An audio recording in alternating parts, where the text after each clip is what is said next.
Hola, mucho gusto en saludarlos. Me llamo Gustavo Balmaceda, soy profesor de Derecho Penal y el director académico de Tutores Derecho Capacitaciones.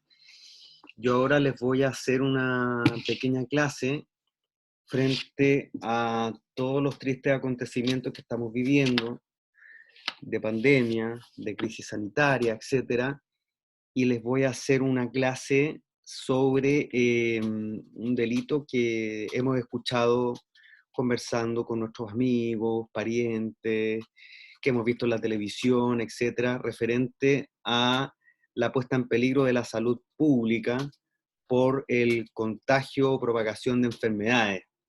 Hay muchas cosas que se dicen, hay muchas cosas que uno escucha, y para dar un poco de seguridad jurídica a la discusión, tratar de aportar un poco de seguridad jurídica a la población, me animé de hacer esta capacitación gratuita que espero les sirva de ayuda en su vida cotidiana. Antes de empezar con la clase, me gustaría dejar los invitados a que visiten la página web de Tutores Derecho Capacitaciones, que es www.tutoresdc.cl, donde ustedes pueden consultar brevemente cuáles son los cursos que ofrecemos. Básicamente son 3 capacitaciones, una para postular a rendir el examen para la Academia Judicial, otro para la Defensoría, otro para la Fiscalía y también para la Academia Diplomática de Chile. Visiten nuestra página, vean nuestros cursos. Ahora lo estamos haciendo 100% online, producto de la contingencia de la emergencia sanitaria que tristemente estamos todos viviendo. Comencemos ahora derechamente con la clase. Nos estamos refiriendo a la infracción de reglas higiénicas o de salubridad en tiempo de catástrofe, epidemia, contagio, con peligro para la salud. Este delito está tipificado en el artículo 318 del Código Penal chileno, que dice: el que pusiera en peligro la salud pública por infracción de las reglas higiénicas o de salubridad debidamente publicadas por la autoridad en tiempo de catástrofe, epidemia o contagio, será penado con presidio menor en su grado mínimo o multa de 6 a 20 unidades tributarias mensuales. Como comentario preliminar, vamos a ir de lo general a lo particular. Vamos a decir que este es un delito de peligro abstracto, porque la salud pública puesta en peligro requerida no es la salud de nadie en particular, de forma que tampoco puede probarse su puesta en peligro más allá de la prueba de la peligrosidad general de la conducta. Esto según la opinión del profesor Héctor Hernández. ¿Qué exigencias básicas antes del estudio pormenorizado de la norma podemos decir? Es una ley penal en blanco. Esto significa que exige el complemento de su supuesto de hecho a normas extrapenales. Y tratándose en este caso de una norma penal en blanco, exige lo siguiente. Primero, poner en peligro la salud pública. En segundo lugar, poner en peligro la salud pública por infracción a reglas higiénicas o de salubridad, y tratándose de reglas debidamente publicadas por la autoridad. Esta puesta en peligro a la salud pública se refiere a ponerla en peligro en tiempos de catástrofe, en tiempos de epidemia o en tiempos de contagio. Y aquí empiezan a surgir las preguntas que vamos a ir contestando al momento de ir siguiendo, pasando la materia. ¿Es un delito de peligro común o general para la salud individual? ¿Se construye como un concepto de salud individual entendido como la infracción o afectación de un conjunto de saludes individuales? ¿O es un delito de peligro abstracto, según la opinión del profesor Héctor Hernández, entendido como una salud general? ¿O un delito de peligro concreto, como lo entiende el profesor Echeverry? Esto del delito de peligro común en general, entendido como una afectación, un delito de lesión peligro para saludes indeterminadas de carácter individual, es una opinión moderna del profesor Fernando Londoño, que se contiene en un estupendo comentario del Código Penal chileno que fue publicado el año 2019 por la editorial Thomson Reuters. Bueno, para entender la norma tenemos que primero echar una leída rápida bueno, no tan rápida en verdad, pero al artículo 55 del Código Sanitario, que señala para la presente aplicación, para la aplicación del presente libro y sus reglamentos se entenderá por, da definición que hay que tener considerado a lo que es el concepto de interpretación sistemática de las leyes. Aislamiento, la medida consistente en separar una persona o grupo de personas de las demás, con excepción del personal sanitario en servicio, a fin de evitar la propagación de una infección. Se entenderá por área local infectada, un área local en la cual exista un foco de peste, cólera, fiebre amarilla o viruela. Se entenderá por área local infectada también un área local en la cual exista una epidemia de tifus o fiebre recurrente. También un área local en la cual exista peste entre los roedores, ya sea en tierra o a bordo de embarcaciones portuarias, y un área local o grupo de áreas locales en donde existan las mismas condiciones que en las zonas endémicas de fiebre amarilla. Se entenderá por certificado válido, tratándose de vacunación, el certificado expedido en conformidad a los reglamentos. Se entenderá por enfermedades sujetas a cuarentena, la peste, el cólera, la fiebre amarilla, la viruela, el tifo exantemático y la fiebre recurrente. Se entenderá por epidemia, la puse en negrilla ahí porque tenemos que hacer referencia a esto en el artículo 318. Epidemia es la extensión de un foco infeccioso o su multiplicación. ¿Y qué es foco infeccioso? Un núcleo activo o latente o agentes patógenos en un medio apto para su supervivencia, multiplicación y transmisión que puede propagar enfermedades infectocontagiosas. ¿Qué se entiende por persona infectada? Una persona que padece de una enfermedad sujeta a cuarentena o que se presume que está infectada con dicha enfermedad. ¿Qué se entenderá por sospechoso? Toda persona que la autoridad sanitaria considere haber estado expuesta al peligro de ser infectada por una enfermedad sujeta a cuarentena y que puede propagar dicha enfermedad. ¿Qué se entiende por visita médica? La visita e inspección de una nave, aeronave, tren o vehículo de carretera y el examen preliminar de las personas a bordo, pero no la inspección periódica de una nave hecha con el fin de determinar si hay necesidad de desratización. Y por último, ¿qué se entiende por inspección general sanitaria? La visita de una autoridad sanitaria de puerto a las naves mercantiles nacionales cada 6 meses con el objeto de verificar población marina, fumigación, estado general sanitario, del estado general sanitario del buque, enfermería y equipo médico a bordo. Bueno, ¿cuál es el bien protegido por este artículo 318? Es la salud pública. ¿Qué es la salud pública? No es un concepto claro, existe mucha discusión, existen varios conceptos y no todos son exclusivos o excluyentes. Del derecho comparado se han ido aplicando al derecho nacional. ¿Qué concepciones existen en el derecho comparado? Primero, entenderlo como un bien jurídico colectivo asociado a un conjunto de condiciones que garantizan o fomentan la salud. Esto es lo que sería un delito de peligro común o general.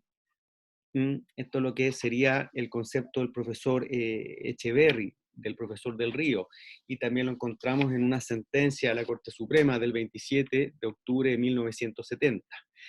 Bueno, también se entiende como forma particular de protección de un bien jurídico individual, es decir, la salud individual mediante la represión de la puesta en peligro de la salud de un conjunto de personas indeterminadas. Esto es lo que hace un rato hacíamos referencia como una afectación general que debe realizarse necesariamente a través de una afectación individual de una cantidad indeterminada de personas. Este sería el concepto de los profesores Londoño y Labatut, es decir, se entenderían los que ocupando otra terminología serían delitos de peligro abstracto concreto, de lesión peligro. Bueno, la terminología ahí en cuanto a cómo se estudian estos delitos forma parte de otro video, de otra clase, no me voy a referir a esto, pero el concepto que tenemos que tener en referencia es que si el peligro se afecta como un ente colectivo separado del individual, o si el peligro como bien colectivo se afectará como un conjunto de lesiones de bienes individuales cuya indeterminación o generalidad va a redundar en algo genérico. Bueno, según la mayoría, en Chile dicho peligro debe entenderse como la amenaza para la salud individual de una pluralidad indeterminada de personas. Mayoría, no sé si llamarla relativa o absoluta, pero según una moderna mayoría, aquí podemos ver también la opinión del profesor Gonzalo García Palominos de la Universidad de los Andes. Entiendo también la opinión de la profesora Tatiana Vargas de la misma universidad, y repito, la opinión del profesor Fernando Londoño de la Universidad Diego Portales. Ya vamos a dar nuestra opinión. ¿Qué es lo que dice la mayoría? ¿Qué es lo que dice la mayoría de la doctrina y de la jurisprudencia en Chile?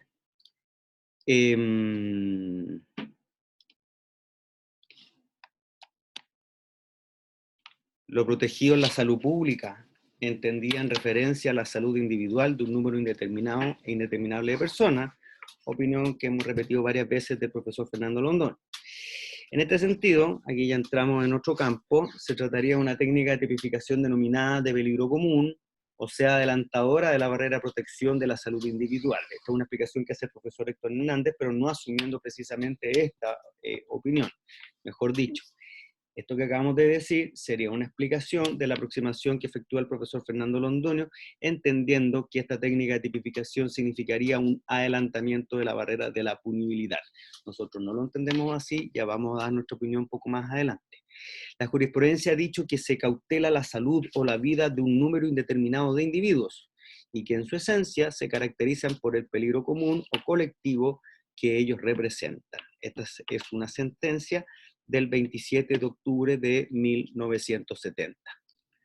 Para tomar postura vamos a la historia de la ley.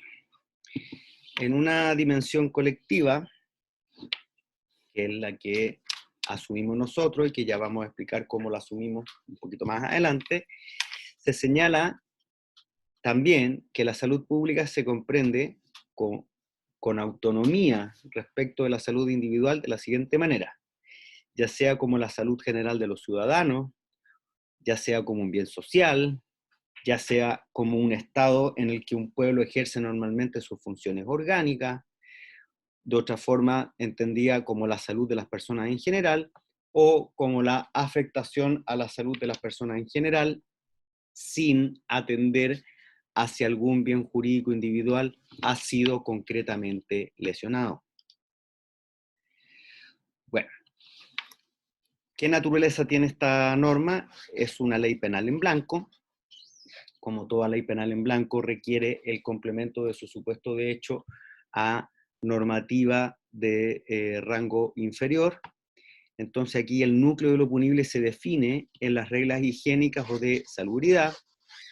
Según algunos, es un delito de peligro concreto, donde se exigiría la prueba de la efectiva existencia del peligro que la ley quiere evitar, ya sea porque basta con la mera infracción de las reglas pertinentes, esto según la opinión del profesor Echeverry, o porque implican la efectividad del peligro implícita o explícitamente incorporada a la descripción legal. Esta sería la opinión de los profesores Politov, Matus y Ramírez. Para otros, según el profesor Héctor Hernández, es un delito de peligro abstracto, porque la salud pública no es la salud de nadie en particular, bastando la prueba de la peligrosidad en general de la conducta. Vamos a la tipicidad objetiva. El sujeto activo puede ser cualquier persona, es un delito común. No se exige una calidad especial en el sujeto activo para hablar de delito especial. El sujeto pasivo es indeterminado, tratándose de un bien colectivo, la titularidad es general, según nuestra concepción y según vamos a ir viendo. Y la conducta típica es indeterminada según la mayoría. A mí no me gusta el concepto de indeterminada porque infringiría el principio de tipicidad consagrado en la Constitución, sino que básicamente lo que tenemos que decir es que la conducta típica no es fácil de determinar y esa determinación se va a efectuar según los criterios que vamos a indicar a continuación. ¿En qué consiste la conducta típica? En hay un error ahí en la diapositiva, en infringir alguna regla higiénica o de salubridad en contextos de calamidad, es decir, en contextos de catástrofe, epidemia o contagio, poniendo en peligro la salud pública. Entonces, habrá tantas conductas punibles según la existencia de mandatos o prohibiciones en el contexto de las reglas higiénicas o de salubridad que existan. Por lo anterior, según la redacción de las normas referidas, las normas higiénicas o de salubridad, las conductas típicas, las conductas castigables, constituirán tanto en delitos de acción o en conductas de omisión, según como estén redactadas las referidas reglas. ¿Cuáles son las normas extrapenales de referencia? Estas normas que les comento de rango inferior para complementar el supuesto de hecho, para poder construir este tipo de peligro que se consagra en una ley penal en blanco. En principio, la fórmula es comprensiva de normas de cualquier jerarquía dentro del ordenamiento jurídico, como sucede, por ejemplo, con la ley de drogas, con el concepto de droga, que hay que acudir al reglamento para saber qué sustancias son estupefacientes. Para salvar el problema de constitucionalidad, pues no se encuentra determinado el núcleo de lo prohibido, que sería la exigencia del Tribunal Constitucional, habría que recurrir a la referencia a reglas de rango legal. Esta es la opinión del profesor Fernando Londoño. Yo no estoy de acuerdo con esto, porque el núcleo de lo prohibido se refiere a la infracción de esta clase de reglas. Y esta clase de reglas, para darles publicidad y certeza jurídica, basta con que estén publicadas en el diario oficial, como vamos a pasar a ver a continuación. Las reglas deben decir relación con la higiene o salubridad como ámbitos vinculados a la conservación de la salud pública. Y ahí está el núcleo de lo prohibido que se tiene que publicar en el diario oficial. Estas reglas deben estar especialmente asociadas a la prevención de la proliferación de enfermedades en tiempos de catástrofe, en tiempos de epidemia o de contagio. Por último, como adelantamos, se exige que estas reglas hayan sido debidamente publicadas por la autoridad y lo serán siempre y cuando fuesen publicadas en tiempo y forma en el diario oficial. Por ejemplo, a propósito de lo que estamos sufriendo del COVID-19, en Chile hasta el 13 de mayo del año 2020 se han publicado 226 que son de consulta pública a través del sitio web www.leychile.cl. ¿Cuál es el momento de la infracción de estas normas? Esto debe tener lugar en un tiempo y en un contexto determinado. ¿Cuáles son? Primero, con ocasión de catástrofe, es decir, todo suceso infausto, dice el diccionario, que altera gravemente el orden de regular las cosas. Por ejemplo, una sequía. En segundo lugar, con ocasión de epidemia. Tenemos que relacionar lo que leímos en el artículo 55 del Código Sanitario junto con lo que señala el diccionario, entendido como enfermedad que se propaga durante algún tiempo acometiendo simultáneamente a gran número de personas. Y el otro tiempo y contexto determinados con ocasión de contagio, que es más amplio que la idea de epidemia. También relacionado con el artículo 55 del Código Sanitario, y también cuando hablemos de ocasión de catástrofe, es natural también señalar que no se exige la declaración constitucional del estado de catástrofe. Lo que se entiende es la situación material de catástrofe, entendida como todo suceso infausto que altera gravemente el orden regular de las cosas. A propósito del iter criminis, el delito es, al mismo tiempo, de peligro abstracto, es decir, protege un bien colectivo, y de mera actividad, o sea, el resultado coincide con la conducta. No todos los delitos de peligro abstracto son delitos de mera actividad, en este caso pensamos que sí. Como es de mera actividad, no procede la tentativa y tampoco procedería la frustración, pero obviamente sí consumación. Y para la consumación, y esto es este es precisamente el grave problema que está trayendo este delito en la práctica, se exige que la conducta produzca una puesta en peligro para la salud pública. ¿Qué es esto? Ya vimos que el concepto de salud pública es polémico, en nuestra opinión, aquí ya al fin damos nuestra opinión. Se trata de un peligro abstracto que protege la afectación de un concepto colectivo que no necesariamente alude a la afectación de bienes individuales, pero que sí se tiene que delimitar a través de criterios objetivos. Por ejemplo, no basta con la infracción meramente formal de la norma. ¿Cuáles son estos criterios objetivos? Van a depender de los criterios generales de imputación objetiva. La persona sabía que estaba contagiado, la persona se practicó el examen y estaba esperando el resultado, la persona estuvo en contacto con contagiados, etc. O sea, esos problemas van a ser de prueba, pero ¿qué problemas no son probatorios, sino que son los sustantivos? La efectiva, mejor dicho, para no confundirlos con un delito de peligro, sino que la puesta en peligro de la salud pública tiene que ser delimitada con un aspecto objetivo. La puesta en peligro de la salud pública no puede ser delimitada con un aspecto subjetivo. ¿Por qué? Porque el pensamiento no delinque. Sería contrario a los principios de un derecho penal democrático. Entonces, es fundamental acudir a los criterios generales de imputación objetiva del resultado, en este caso, una puesta en peligro intolerable a la salud genérica, en la forma que hemos pasado a explicar a continuación. Respecto a los aspectos subjetivos, es un tipo penal eminentemente doloso, el sujeto debe conocer y querer que está poniendo en peligro la salud pública. En nuestro concepto, por tratarse de una ley penal en blanco, no basta con el dolo eventual. Además, también por el concepto que defendemos del bien jurídico. Tiene que ser un dolo directo. ¿Por qué? Por tratarse de un dolo de peligro. Vámonos a la interpretación en la lógica del bien jurídico individual. ¿Es punible la tentativa frustración con dolo eventual? Ese sería el dolo de peligro, la lógica del bien individual. Según la mayoría, nosotros también creemos que no. ¿Mm? Y tampoco es punible el cuasi delito. ¿Por qué? Porque en Chile exige un sistema de incriminación expresa, es decir, un sistema de incriminación de número cerrado que no se da en esta ocasión. Y para ir terminando, referente a la penalidad, la agravante común del artículo 12, número 3, de los llamados medios calamitosos, en este caso no es aplicable por afectación del principio del non bis in idem del artículo 63 del Código Penal, es decir, que no se puede valorar más de una vez el mismo elemento, ya sea para incriminar o agravar la pena. Por otra parte, aplicando criterios sistemáticos, la mayor o menor extensión del daño, del mal causado, en este caso del peligro para la salud pública, puede servir al momento de la determinación concreta de la pena, a efectos del artículo 69, y por último, creemos que no es aplicable la atenuante de reparación celosa del mal causado, porque en este caso se trata de un bien colectivo que no sería disponible. He tratado de ser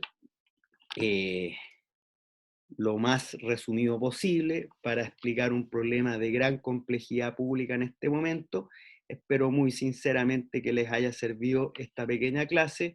Si tienen dudas, comentarios, etcétera, me pueden comentar a través de redes sociales, en este caso de Tutores Capacitaciones, o a través del video que voy a subir en mi canal de YouTube. Muchísimas gracias por su tiempo.